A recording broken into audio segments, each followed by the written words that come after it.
Welcome back. Now, Ghana's housing deficit is estimated at over 1.7 million housing units since the year 2000. President Akufo-Addo promised to waive off the 5% VAT NHIL on real estate sale as a way to address the high housing cost. What has been the impact of the abolition of the tax on bridging the gap of the deficit? On JoyNews agenda today, we look at the current situation and the future of the sector. Prince Appiah reports. In Ghana, acquiring a place of abode is as difficult as getting a camel through a needle.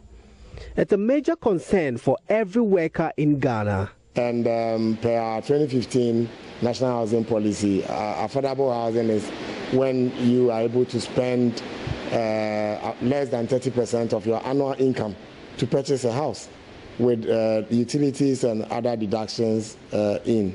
And one would say, with the working class we have in Ghana, how many of them fall within that bracket?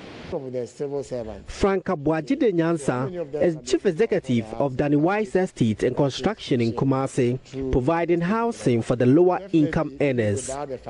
Government fulfilled its promise to discontinue a 5% VAT on real estate sales in order to reduce the costs of owning a house. For Mr. Nyansa, despite the abolition of the tax, it is still difficult getting people to buy houses. It brought certain prices of some of the houses down, but the question still remains, are people buying them? If the 5% without, still people are not able to purchase, then it means that we have a problem.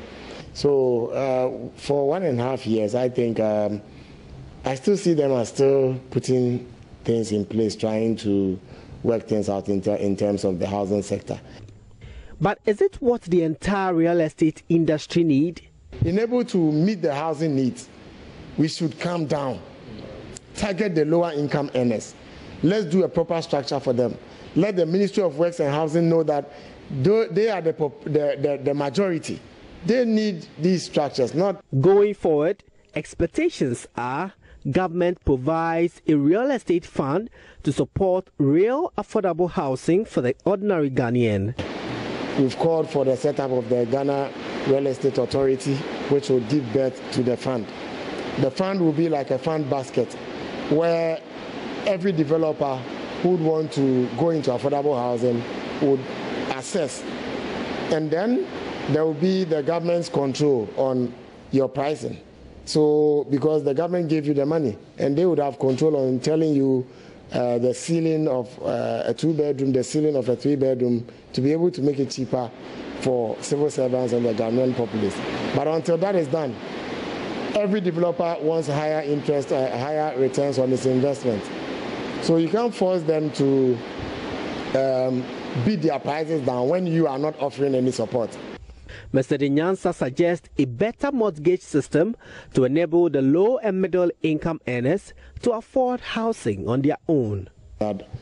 They should be able to make sure construction industry uses more indigenous materials in construction to make buildings affordable. For them to focus on trying to break certain monopolies that some industry players, input suppliers like the cement industry is enjoying.